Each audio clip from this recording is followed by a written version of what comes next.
Hola, ¿qué tal? Buenas noches. Mi nombre es Gisela Carlos Fregoso.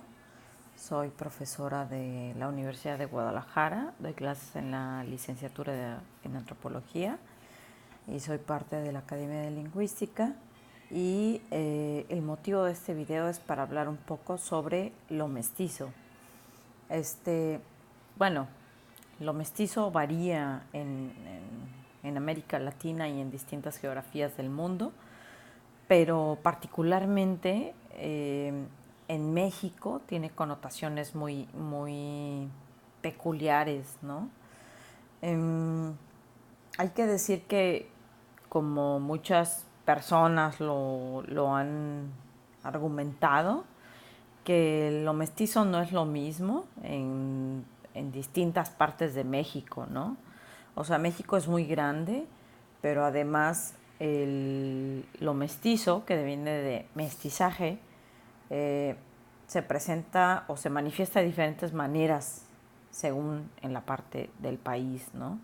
Primero, habría que decir que para el caso de México, mmm, pese a que muchas personas piensan que el mestizaje en México es positivo, por ejemplo, desde algunas latitudes de Brasil piensan que es positivo o que fue positivo en México, hay que señalar que para este país, para México, hay que distinguir varios tipos de mestizaje, ¿no? Uno fue el mestizaje biológico que se dio, o la miscigenación, o el encuentro entre personas que venían de lo que hoy conocemos como España, que podían ser, bueno, españoles, árabes no, concretamente del Reino de Castilla, y personas que estaban aquí, ¿no? De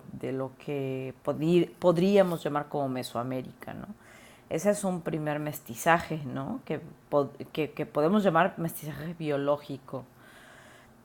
Y bueno, pasa el tiempo, obviamente, y pasados los años se da un mestizaje cultural, dijera Grushinsky,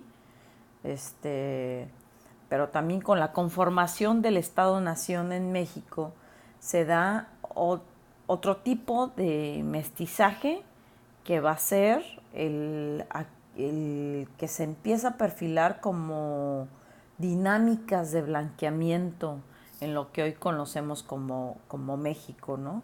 Dinámicas de blanqueamiento en el sentido de lo que Mónica Moreno Figueroa llama una promesa de inclusión, ¿no? O sea, de mestizaje en el sentido de que todos podríamos llegar a ser iguales, ¿no? Si te mezclabas con el mejor, si te aliabas con lo que era considerado mejor, ¿no?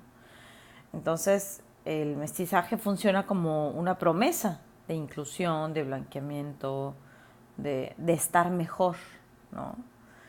Mm, Esto, en términos de Bolívar Echeverría, sería como mestizaje en términos de blancura, ¿no? Porque si uno revisa la historia de México, los proyectos de colonización que hubo, por ejemplo, en el área yaqui, al norte del país, pues son proyectos de blanqueamiento, no solamente de recolonización, sino la invitación a personas más blancas de piel, o sea, de blancura, de habitar el país, ¿no? Entonces son dinámicas de blanqueamiento no solo en términos de inclusión, sino en términos de volver, de a ver si con el cruce, la miscigenación, se volvía más blanca la población, ¿no? Entonces, este es un segundo momento importante que identificamos en el mestizaje. Y un tercer momento es en el siglo XIX, digo, en el siglo XX, después de la época la revolución, ¿no? Donde, bueno, se comienza a hacer más uso o se comienza a tener un mayor manejo de la noción como pueblo, como ciudadano, que hacía referencia a un proyecto político, ¿no? Mestizaje en términos no solo de blanqueamiento, como en el siglo XIX, no solo de miscigenación, como en la época de la colonización, por ejemplo, sino en términos de un proyecto político, ¿no? Que es el mestizaje en tanto proyecto político y como proyecto racial, ¿no? Esto es importante porque el mestizaje como proyecto político, a través de múltiples discursos, concretamente los discursos públicos institucionales y los discursos sobre educación, van a invisibilizar o van a dejar de nombrar el sujeto mestizo, ¿no? Y lo van a convertir en el sujeto mexicano. ¿Qué quiere decir esto? Que hasta la fecha, si uno le pregunta no sé, a quien ustedes quieran, ¿no? A un ciudadano promedio, le pregunta, oye, ¿eres mestizo? Te va a decir, no, yo soy mexicano, ¿no? Bueno, eso tiene su origen, tiene una explicación, ¿no? Y su explicación está a principios del siglo XX, cuando a través de esta política racial, ¿no? Política de mestizaje, que fue una política racial también, se invisibiliza al sujeto mestizo porque se normaliza y y los únicos que tienen que nombrarse son los indígenas y o todo aquel que no sea el sujeto mestizo, ¿no? El afromexicano o afrodescendiente o negro, ¿no? Entonces, esto es muy importante porque, bueno, todo este rollo es para decir que para el caso de México, el mestizaje ha sido la ideología a través de la cual nos ha creado caminos o rutas de entendimiento de las lógicas de desigualdad que se traducen en las lógicas raciales, en las relaciones raciales en este país, ¿no? Entonces, es necesario cambiar estas rutas de interpretación, ¿no? Ha habido varios esfuerzos, por supuesto, como varias investigaciones, varios movimientos sociales de corte radical, como el Congreso Nacional Indígena a través del Consejo Indígena de Gobierno, a través de diversos colectivos, ¿no? Que han tratado de evidenciar lo que para ellos es evidente, pero para el mestizo, es decir, para el mexicano, no parece tan evidente.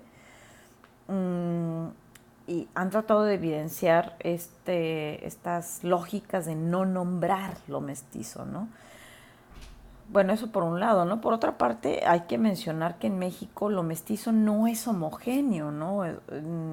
Lo mestizo en el occidente del país va a ser aquella imagen que se importa al extranjero como el charro mexicano, va a ser la imagen de lo mestizo, pero por ejemplo en el sur del país, como en Yucatán, en Quintana Roo, van a ser, lo mestizo van a ser aquellas personas que tienen relación con lo indígena, pero no lo son, ¿no? Por ejemplo, que usan traje, pero no son indígenas. Entonces, lo mestizo va a variar, ¿no?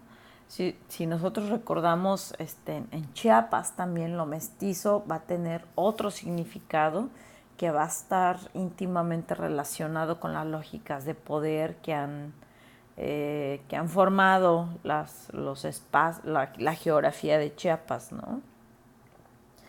Entonces, solamente eso, ¿no? Abonar, decir que es preciso para cualquier parte de México, es preciso tener en cuenta estos tres momentos, ¿no? Del mestizaje como una miscigenación, del mestizaje como blanqueamiento y el mestizaje como un proyecto racial a lo largo de lo que hoy conocemos como México, pero que esto operó de distintas maneras, ¿no? A lo largo del país. Concretamente pudiéramos decir que lo mestizo es una suerte, a lo personal, a título personal yo lo digo, es una suerte de esquizofrenia que en términos raciales, en términos de lógicas raciales, que tiene que estar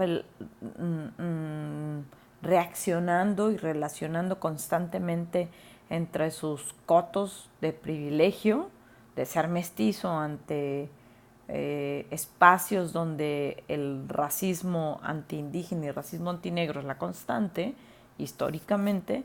Entonces tiene que estar ganándose sus espacios de privilegio, pero también tiene que estar cediendo y perdiendo como mestizo, como insuficientemente blanco, porque no es blanco totalmente, ante esas lógicas de blanqueamiento, ¿no?